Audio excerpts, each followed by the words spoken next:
अल्हम्दुलिल्लाहि रब्बिल आलमीन वस्सलातु वस्सलामु अला सय्यिदिल मुरसलीन अम्मा बाद फ़अऊज़ु बिल्लाहि मिनश शैतानिर रजीम बिस्मिल्लाहिर रहमानिर रहीम अस्सलातु वस्सलामु अलैका या रसूलल्लाह व अला आलिका व अस्हाबिका या हबीबल्लाह अस्सलातु वस्सलामु अलैका या नबियल्लाह व अला आलिका व अस्हाबिका या नूरल्लाह। মাদানী চ্যানেলের দর্শকবৃন্দ, অনুষ্ঠান উপদেশপূর্ণ ঘটনায় আপনাদের সবাইকে, যে যেখানে আছেন দূরের কাছে, দেশে বিদেশে, প্রবাসী ইসলাম ভাই সবাইকে হৃদয়ের স্থল থেকে একরাশ প্রীতি ও শুভেচ্ছা জানিয়ে শুরু করছি আজকের আমাদের অনুষ্ঠান। দর্শকবৃন্দ, আমরা প্রতি পর্বেই শুনে থাকি একটি উপদেশপূর্ণ ঘটনা, যার মধ্যে আমাদের জন্য শিক্ষণীয় থাকে উপদেশ, আর আমরাও যেন চেষ্টা করি সেই উপদেশগুলোকে মেনে নিজের জীবনকে পরিচালিত করার। তাহলে আমরাও সেই মহান বুজুর্গদের মতো তাদের নকশে কদমে চলে আমরাও কামিয়াব হতে পারি। আল্লাহ তাআলা আমাদেরকে তৌফিক দান করুন। দর্শকবৃন্দ, অনুষ্ঠানের পূর্বে আসুন কিছু ভালো নিয়ত করে নিই, কেননা হাদিসে কারিমার মধ্যে রয়েছে নিয়াতুল মুমিনি খায়রুম মিন আমালি, মুমিনের নিয়ত তার আমল অপেক্ষা উত্তম। দুরূদ শরীফের অগণিত বেশুমার ফজিলত এবং বরকত রয়েছে। হুজুরে আকরাম, রসুলদের সর্দার হুজুরে আনওয়ার সাল্লাল্লাহু তাআলা আলাইহি ওয়াসাল্লাম ইরশাদ করেন, যে ব্যক্তি আমার উপর জুমার রাতে ও জুমার দিনে 100 বার দুরূদ শরীফ পাঠ করে, আল্লাহ পাক তার 100টি হাজত পূরণ করবেন, 70টি আখিরাতের আর 30টি দুনিয়ার। সুবহানাল্লাহ। সাল্লু আলাল হাবিব সাল্লাল্লাহু তাআলা আলা মুহাম্মদ সাল্লাল্লাহু আলাইহি ওয়াসাল্লাম। দর্শকবৃন্দ, আজও আমরা একটি ঘটনা নিয়েছি এবং এই ঘটনায় আমাদের জন্য আজ কোন উপদেশ রয়েছে, আসুন আমরা আগে ঘটনাটি শ্রবণ করি। বসরার কাজী উবাইদুল্লাহ ইবনুল হাসান বর্ণনা করেন, আমার একজন অত্যন্ত রূপসী অনারবী কানিজ ছিল, তার প্রতি আমি ভীষণভাবে আকৃষ্ট ছিলাম। এক রাতে আমরা উভয়ে একসঙ্গে ঘুমিয়েছিলাম, সে আমার পাশেই শুয়েছিল।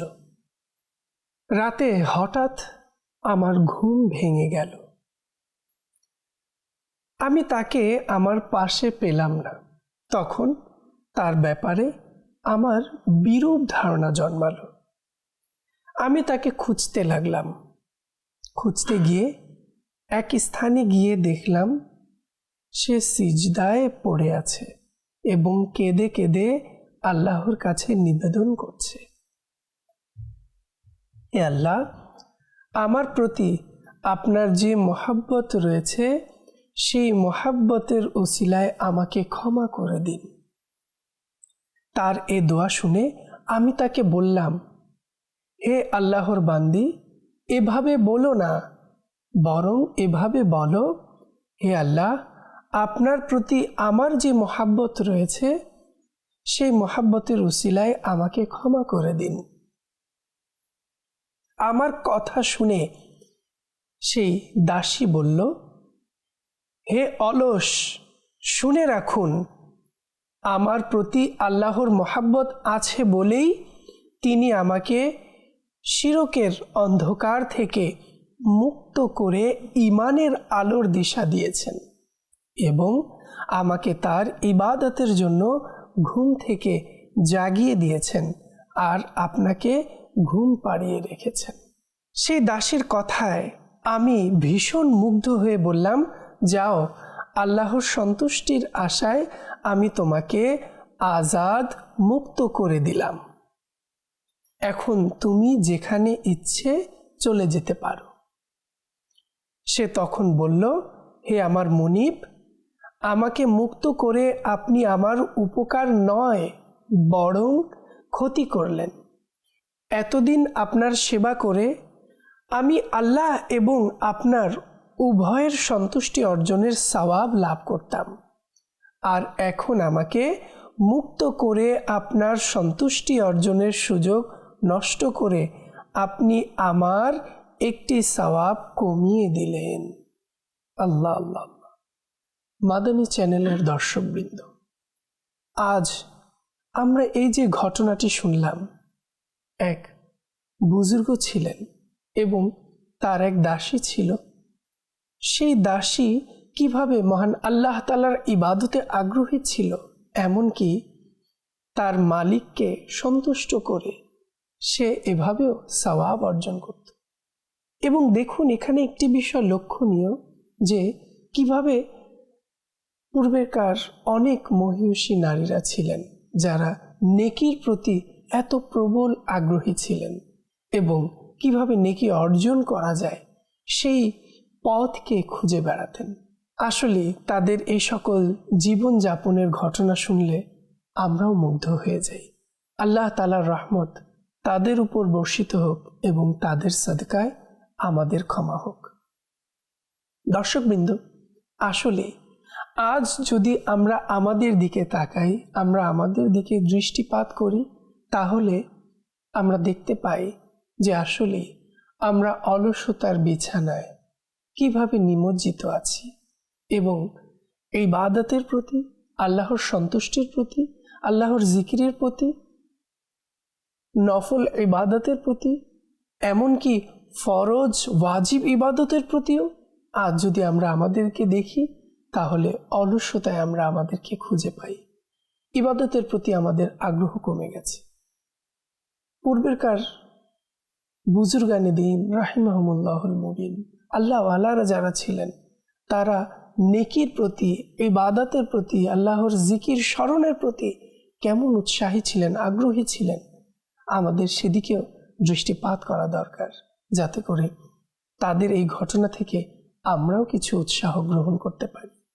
মাদানী চ্যানেলের দর্শকবৃন্দ, নেকির প্রতি আমাদের মনোযোগ, আমাদের আগ্রহ কেমন হওয়া দরকার। হযরত সাইয়েদুনা আবু হুরায়রা রাদিয়াল্লাহু তাআলা আনহু থেকে বর্ণিত, নবী রহমত শফিয়ে উম্মত মুস্তাফা জানে রহমত সাল্লাল্লাহু তাআলা আলাইহি ওয়াসাল্লাম জিজ্ঞেস করলেন, আজ তোমাদের মধ্যে কে রোজা রেখেছো? তখন সিদ্দিক আকবর রাদিয়াল্লাহু তাআলা আনহু আরজ করলেন, আমি রেখেছি। তারপর জিজ্ঞেস করলেন, আজ তোমাদের মধ্যে কে জানাজায় অংশগ্রহণ করেছ? তখন তিনি রাদিয়াল্লাহু তাআলা আনহু আরজ করলেন, আমি করেছি। অতঃপর জিজ্ঞেস করলেন, আজ তোমাদের মধ্যে কে মিসকিনকে খাবার খাইয়েছ? তো সিদ্দিক আকবর রাদিয়াল্লাহু তাআলা আনহু আরজ করলেন, আমি খাইয়েছি। তারপর জিজ্ঞেস করলেন, আজ তোমাদের মধ্যে কে কোন রোগীর সেবা করেছ? তিনি রাদিয়াল্লাহু তাআলা আনহু আরজ করলেন, আমি করেছি। তখন প্রিয় নবী হুজুর আকরাম সাল্লাল্লাহু আলাইহি ওয়াসাল্লাম ইরশাদ করলেন, যার মধ্যে এই বৈশিষ্ট্যগুলো একত্রিত হয়ে যাবে সে জান্নাতে প্রবেশ করবে। সুবহানাল্লাহ। হযরত সাইয়েদুনা সিদ্দিক আকবর রাদিয়াল্লাহু তাআলা আনহু একদিনের মধ্যে রোজা রেখেছেন, জানাজায় অংশগ্রহণ করেছেন, অসুস্থ ব্যক্তিকে সেবা শুশ্রূষা করেছেন, মিসকিনকে খাবার খাইয়েছেন। আল্লাহু আকবার। তখন অদৃশ্যের সংবাদদাতা প্রিয় নবী সাল্লাল্লাহু তাআলা আলাইহি ওয়াসাল্লাম তাকে জান্নাতের সুসংবাদ শোনান। সুবহানাল্লাহ।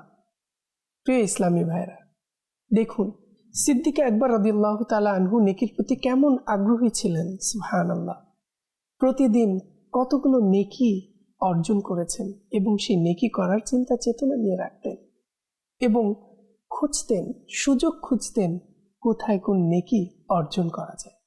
আজকে আমরা তাকে দেখতে গিয়ে, অসুস্থ আছে আত্মীয়, তাকে দেখতে গিয়ে আমার খরচ হবে, তার জন্য কিছু নিয়ে যেতে হবে, যদি দরিদ্র হয় তাকে গিয়ে কিছু টাকা দিতে হবে, এই ভয়কে আমরা আজ অনেকে পিছিয়ে আছি না তো নেকি করা থেকে, যা আমার আখিরাতের সম্বল হতে পারে। প্রিয় ইসলামী ভাইরা, আজ আমরা নেকি করার প্রতি উৎসাহ হারিয়ে ফেলছি না তো দুনিয়ার এই চাকচিক্য, দুনিয়ার অর্থ সম্পদ, দুনিয়ার সকল কিছুকে অর্জন করার পেছনে? এমন তো নয় যে আমরা দুনিয়ার সন্তুষ্টির জন্য, নিজের সন্তুষ্টির জন্য নেকি করাকে ছেড়ে দিচ্ছি। আসুন দর্শকবৃন্দ, আমরাও নিয়ত করে নিই যে নিজেকেও নেকির প্রতি উৎসাহ দান করব এবং নেকি করার চেষ্টা করব। শুনুন আমিরুল মুমিনিন হযরত সৈয়দনা ওমর ফারুক আজম রাদিয়াল্লাহু তাআলা আনহু এর উপর ফজরের নামাজের আগে ছুরি দিয়ে আঘাত করার উদ্দেশ্যে আক্রমণ করে, কিন্তু তিনি মারাত্মকভাবে আহত হওয়া সত্ত্বেও জীবনের শেষ নিঃশ্বাস পর্যন্ত নামাজের প্রতি গুরুত্ব দিয়ে থাকেন। অতঃপর হযরত সৈয়দনা মিসওয়াক বিন মাখরামা রাদিয়াল্লাহু তাআলা আনহু বলেন, যখন হযরত সৈয়দনা ওমর ফারুক আজম রাদিয়াল্লাহু তাআলা আনহুকে বর্ষা দ্বারা আঘাত করা হলো, তখন আমি ও ইবনে আব্বাস রাদিয়াল্লাহু তাআলা আনহু হযরত সৈয়দনা ওমর ফারুক আজম রাদিয়াল্লাহু তাআলা আনহুর খিদমতে উপস্থিত হই। তার উপর কাপড় রাখা ছিল। আমরা বললাম, তিনি নামাজের জন্য যত তাড়াতাড়ি উঠবেন তা অন্য কোনো জিনিসের জন্য উঠবেন না। অতঃপর আমরা আরজ করলাম, হে আমিরুল মুমিনিন, নামাজ। এটা শুনে হযরত সৈয়দনা ওমর ফারুক আজম রাদিয়াল্লাহু তাআলা আনহু উঠে গেলেন আর বললেন, আল্লাহর শপথ, যে নামাজ ত্যাগ করে তার জন্য ইসলামে কোনো অংশ নেই, অর্থাৎ ইসলামে কোনো কল্যাণ নেই। অতঃপর তিনি রাদিয়াল্লাহু তাআলা আনহু আহত অবস্থায়ও নামাজ আদায় করলেন। আল্লাহ। মাদানী চ্যানেলের দর্শকবৃন্দ, এই ঘটনা আমাদেরকে কি শিক্ষা দেয়? আজ আমরা কোন কোন অবস্থায় নামাজ থেকে নিজেদেরকে পিছিয়ে রাখছি? সামান্য অলসতায় আমরা নামাজকে ছেড়ে দিচ্ছি। নামাজ as-salatu mi'rajul mu'minin, আমরা এটা ভুলে গেছি। আর নামাজ আল্লাহ তাআলা আমাদের উপর ফরজ করেছেন, সেই মহান ইবাদতকে আজ আমরা আমাদের প্রয়োজন দুনিয়াবি কাজের স্বার্থে আমরা নামাজকে ছেড়ে দিচ্ছি। মাদানী চ্যানেলের দর্শকবৃন্দ, কোথাও এমন তো না হয়ে যায় যেন এই নামাজ ছেড়ে দেওয়ার কারণে সেই জাহান্নামীদের সাথে আমাদের হাসর নাসর না হয়ে যায়, যারা ব্যবসার কারণে, ধন দৌলতের কারণে, ব্যস্ততার কারণে, পরিবারের কারণে জামাত ছেড়ে দিয়েছে, নামাজকে বর্জন করেছে। নাউযুবিল্লাহ। আল্লাহ তাআলা আমাদেরকে হেফাজত করুন। সৈয়দনা ফারুক আজম রাদিয়াল্লাহু তাআলা আনহুর নামাজের প্রতি ভালোবাসা দেখুন। আল্লাহ আল্লাহ, ইবাদতের প্রতি তার উৎসাহ, উদ্দীপনা, আগ্রহকে দেখুন। নেকির প্রতি কেমন মনোভাব, কেমন উৎসাহ ছিল তাদের। আল্লাহ আকবার। নেকির প্রতি প্রবল আগ্রহ দেখুন। মাদানী চ্যানেলের দর্শকবৃন্দ, মারাত্মক আহত হওয়া অবস্থায়ও তিনি নামাজকে বর্জন করেননি, বরং নামাজ আদায় করেছেন। আল্লাহ আল্লাহ। আজ মুসলমানদের প্রায় অধিকাংশই দুর্ভাগ্যবশত নামাজ সমূহ থেকে দূরে। যারা আদায় করে তাদের মধ্যে থেকেও একাংশ ধারাবাহিকতা রক্ষা করেন না, নিয়মিত নামাজ আদায় করেন না। ঘরে আদায় করলেও সফরে ছেড়ে দেয়, দুঃখের সময় আদায় করলেও সুখের সময় অলস হয়ে যায়। ফারুক আজম রাদিয়াল্লাহু তাআলা আনহুর মর্যাদার উপর উৎসর্গ হয়ে যান যে মারাত্মক আহত হওয়া সত্ত্বেও নামাজ আদায় করেছেন। তার সাদকায় আল্লাহ তাআলা আমাদেরকেও পাক্কা নামাজি বানিয়ে দিন। আমিন। দর্শকবৃন্দ, যেহেতু নামাজের বিষয়ে কিছু কথাও শুনছিলাম, ফারুক আজম আহত অবস্থায় থেকেও নামাজ আদায় করেছেন। আল্লাহ আল্লাহ। এই নামাজ সুবহানাল্লাহ জান্নাতে নিয়ে যাওয়ার মতো আমল। এই কিতাবের মধ্যে নামাজের বিষয়ে কিছু ফজিলত বর্ণিত হয়েছে। আল্লাহ আল্লাহ। নামাজ মুমিনদের সর্বোত্তম আমল। নামাজ নূর। নামাজি মাধ্যম ছাড়াই আল্লাহ তাআলার সাথে কথা বলে। বিনয়ী নম্রতার সাথে 2 রাকাত আদায়কারীর জন্য জান্নাত ওয়াজিব হয়ে যায়। সুবহানাল্লাহ। 2 রাকাত নামাজ দুনিয়া ও দুনিয়ার মধ্যে যা রয়েছে এর থেকেও উত্তম। সুবহানাল্লাহ। আল্লাহ তাআলার পছন্দনীয় আমল নামাজ। সুবহানাল্লাহ। নামাজে প্রতিটি সিজদার বিনিময়ে একটি নেকি লেখা হয়। সুবহানাল্লাহ। একটি গুনাহ মুছে ফেলা হয় এবং একটি মর্যাদা বৃদ্ধি করা হয়। সুবহানাল্লাহ। নামাজকে কিয়ামতের দিন খুব নিরাপদে জান্নাতে প্রবেশ করানো হবে। নামাজের দ্বারা গুনাহ ঝরে। নামাজিকে কিয়ামতের দিন খুব নিরাপদে জান্নাতে প্রবেশ করানো হবে। আল্লাহু আকবার, সুবহানাল্লাহ। নামাজের দ্বারা গুনাহ ঝরে যায়। নামাজ গুনাহের ময়লা আবর্জনা ধুয়ে ফেলে। এক নামাজে পিছনের নামাজের মধ্যবর্তী সময় সংঘটিত হওয়া গুনাহকে ধুয়ে দেয়। নামাজি কল্যাণের সাথে রাত অতিবাহিত করে। নামাজ অমঙ্গল দূর করে। নামাজি জান্নাতে প্রবেশ করবে। নামাজির জন্য নিষ্পাপ ফেরেশতারা আল্লাহ তাআলার দরবারে মাগফিরাতের সুপারিশ করে। সুবহানাল্লাহ। নামাজি পরিপূর্ণ মুমিন। নামাজিকে সম্পূর্ণ প্রতিদান দেয়া হবে। নামাজ শয়তানকে অসন্তুষ্ট করে। মাদানচন্দ্র দর্শকবৃন্দ, এই যে নামাজের কত সুন্দর ফজিলত আমরা শুনলাম। আল্লাহ তাআলা আমাদেরকে এই ফজিলতগুলোকে মনে রেখে আমাদেরকে উৎসাহ দান করুন যেন আমরাও নামাজে আরো আগ্রহী হই। মাদানচন্দ্র দর্শকবৃন্দ, আসুন আমরা নিয়ত করে নিই, আজ এই ঘটনা আমাদেরকে ইবাদতের প্রতি, নামাজের প্রতি যে ঘটনায় আমরা শুনেছি, সেই দাসী আল্লাহ তাআলার সন্তুষ্টির জন্য রাতে উঠে নামাজ আদায় করতেন। আল্লাহু আকবার। নেকির প্রতি তার আগ্রহ কিভাবে তাকে আল্লাহ তাআলার নৈকট্য অর্জনে সহায়তা করেছে। তাই আমরা কি চাই না, আমরা সবাই চাই আল্লাহ তাআলা যেন আমাদেরকে ভালোবাসেন, আমরাও যেন আল্লাহ তাআলার নৈকট্য অর্জন করি। সেজন্য আমাদেরকে ইবাদতের প্রতি আগ্রহী হতে হবে, নেকির প্রতি আগ্রহী হতে হবে। আর এই নেকি, এই ইবাদত বন্দেগী, রিয়াজত আমাদেরকে আল্লাহ তাআলার নৈকট্য অর্জন করার অনেক বড় ভূমিকা রাখতে পারে। আসুন দর্শকবৃন্দ, আমরা নিয়ত করে নিই, আমরাও চেষ্টা করব যেন সেই নেককার বান্দাদের অন্তর্ভুক্ত হয়ে যাই, যাতে আমরাও আল্লাহ তাআলার দয়া এবং আল্লাহ তাআলার মাগফিরাত অর্জন করতে পারি। দর্শকবৃন্দ, হযরত সৈয়দুনা আব্দুল্লাহ ইবনে আব্বাস রাদিয়াল্লাহু তাআলা আনহুমা বলেন, একবার হযরত সৈয়দুনা উসমান গনি রাদিয়াল্লাহু তাআলা আনহু খাতামুল মুরসালিন শফিউল মুজনিবিন সাল্লাল্লাহু তাআলা আলাইহি ওয়াসাল্লামের খিদমতে উপস্থিত হয়। হুজুর সাল্লাল্লাহু আলাইহি ওয়াসাল্লাম ইরশাদ করলেন, হে উসমান, তুমি সূরা বাকারা পড়ার সময় শহীদ হবে এবং তোমার রক্ত এই আয়াতের উপর পড়বে। ফাসায়াকফিকাহুমুল্লাহ।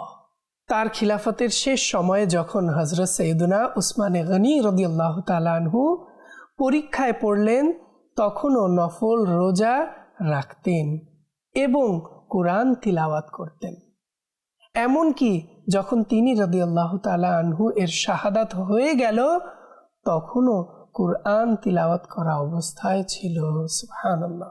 তিনি রাদিয়াল্লাহু তাআলা আনহু এর শরীর মুবারক থেকে বের হওয়া শাহাদাতের রক্তের ফোঁটা খোলা কোরআনের এই আয়াতের উপর পড়েছিল, যেটার ব্যাপারে অদৃশ্যের সংবাদদাতা রসুল আরবি সাল্লাল্লাহু তাআলা আলাইহি ওয়াসাল্লাম পূর্বেই ভবিষ্যৎবাণী করেছিলেন।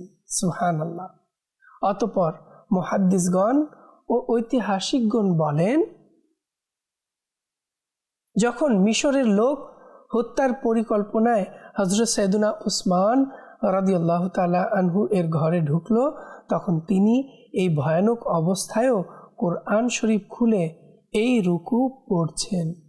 এক দুর্ভাগা তিনি রাদিয়াল্লাহু তাআলা আনহু এর হাতে তরবারি মারল, যেখান থেকে রক্ত বের হয়ে ওই শব্দের মধ্যে পড়ল। তিনি রাদিয়াল্লাহু তাআলা আনহু কোরআন পরিষ্কার করছেন আর বলছেন, আল্লাহর শপথ, সর্বপ্রথম এই হাতে কোরআন লিখেছি। ওই মিশরীরা সবাই খুবই মন্দ অবস্থায় মৃত্যুবরণ করেছে। কিছুদিন পরই লোকেরা ওই কোরআনে পাকের জিয়ারত করল এবং সেখানে রক্তের চিহ্ন দেখল। আল্লাহু আকবার। মাদান চ্যানেলের দর্শকবৃন্দ, আমরা শুনলাম হযরত সৈয়দুনা উসমান গনি রাদিয়াল্লাহু তাআলা আনহু এর নেকির প্রতি প্রবল আগ্রহ, শাহাদাতের সময়ও তিনি কোরআন তিলাওয়াত করেছিলেন। আল্লাহু আকবার। কোরআনুল কারীমের তিলাওয়াত মুসলমানদের জন্য অনেক বড় সৌভাগ্য। আজ কি আমরা এই তিলাওয়াতের সৌভাগ্য অর্জন করছি? মাদানী চ্যানেলের দর্শকবৃন্দ, যারাই আমরা যেখান থেকে শুনছি, সেই যে কোরআনুল কারীম ছোটবেলায় শেষ করেছিলাম, সেই যে আমি কোরআন শরীফ খতম করেছি, সেই খতমের পর কি এখনো পর্যন্ত কোরআন তিলাওয়াত করেছি? কোরআনকে ছুঁয়ে দেখেছি? কোরআনে দৃষ্টিপাত করেছি? কোরআনের দর্শন করেছি? মাদানী চ্যানেলের দর্শকবৃন্দ, এ কেমন যে কোরআন আমাদের জন্য নূর হবে, সেই কোরআনকে আমরা বাস ফেলে রেখেছি, কোরআনের কাভার দিয়ে পেঁচিয়ে সেই যে রেখে দিয়েছি। আজ যদি আমরা সেই কোরআনকে নিয়ে উঠিয়ে দেখতে যাই, তাহলে দেখতে পাবো যে ধুলোয় মলিন হয়ে আছে। মাদানী চ্যানেলের দর্শকবৃন্দ, এটা তো এটারই প্রমাণ যে কোরআন অনেক সময় হয়ে গেছে যে কোরআনকে আমি ছুঁয়ে পর্যন্ত দেখিনি। এমন তো নয় যে কিয়ামতের দিন আমরাও তাদের কাতারে অন্তর্ভুক্ত হয়ে যাই যারা কোরআন তিলাওয়াত করেন, কোরআনকে পাঠ করেন, কোরআনের জিয়ারত করেন। আল্লাহ তাআলা আমাদেরকে হেফাজত করুন। মাদানী চ্যানেলের দর্শকবৃন্দ, আমরাও যেন এখন থেকে তিলাওয়াত করার উৎসাহ নিয়ে পবিত্র কোরআনুল কারীমকে তিলাওয়াত করি। এর সওয়াব, এর বরকত অনেক। একটি ফজিলত আপনাদেরকে শোনাবো। হযরত সাইয়েদুনা মাকাল বিন ইয়াসার রাদিয়াল্লাহু তাআলা আনহু থেকে বর্ণিত, নবী করিম সাল্লাল্লাহু তাআলা আলাইহি ওয়াসাল্লাম ইরশাদ করেন, যে ব্যক্তি সকালে 3 বার আউযু বিল্লাহিস সামিউল আলিম মিনাশ শাইতানির রাজিম বলবে এবং সূরা হাশরের শেষ 3 আয়াত পড়বে, তখন আল্লাহ তাআলা তার জন্য 70,000 ফেরেশতা নিয়োগ করে দেন, যারা সন্ধ্যা পর্যন্ত তার জন্য রহমতের দোয়া করতে থাকে। এবং যদি ওই দিন মারা যায় তবে শহীদ হবে, আর যদি সন্ধ্যায় পড়ে তবে সকাল পর্যন্ত এই ফজিলত। সুবহানাল্লাহ। মাদানী চ্যানেলের দর্শকবৃন্দ, আসুন আজ আমরা অনুষ্ঠানে নিয়ত করে নিই, কমপক্ষে প্রতিদিন হলেও আমরা 3 আয়াত তিলাওয়াত করব, তবে ধারাবাহিকতার সাথে, যেন সবসময় আমরা তিলাওয়াত করতে থাকি এবং এই আয়াতও আমরা পড়তে পারি। আল্লাহ তাআলা আমাদের সবাইকে আমল করার তৌফিক দান করুন। দর্শকবৃন্দ, আজকের ঘটনা এবং হাদিসে কারিমা, বিভিন্ন রিওয়ায়াত থেকে আমরা এটাই জানতে পারলাম। আর এই ঘটনা থেকে আজকের আমাদের উপদেশ, নেকির প্রতি, ইবাদত আমলের প্রতি আমাদেরকে আগ্রহী হতে হবে। এবং বুজুর্গানে দিনদের হাদিসে কারিমা থেকে আমরা উৎসাহ নেওয়ার অনেক গুরুত্বপূর্ণ ফজিলত সম্বলিত ঘটনাও শুনেছি, রিওয়ায়াত শুনেছি। আসুন আমরা এখনো যারা নেকি থেকে দূরে, ইবাদতের প্রতি মন লাগে না, আমরা আমাদের অলসতার চাদরকে উপড়ে ফেলে আসুন আল্লাহ তাআলার ইবাদতে মনোযোগী হই। আল্লাহ তাআলা আমাদের সবাইকে আমল করার তৌফিক দান করুন। যা শুনলাম তা মনে রেখে সে অনুযায়ী নিজের জীবনকে গড়ার তৌফিক দান করুন। মাদানী চ্যানেলের দর্শকবৃন্দ, আজ এ পর্যন্তই। আগামী পর্বের আমন্ত্রণ জানিয়ে এখানেই বিদায় নিচ্ছি। সাল্লু আলাল হাবিব সাল্লাল্লাহু তাআলা আলা মুহাম্মদ সাল্লাল্লাহু তাআলা আলাইহি ওয়াসাল্লাম।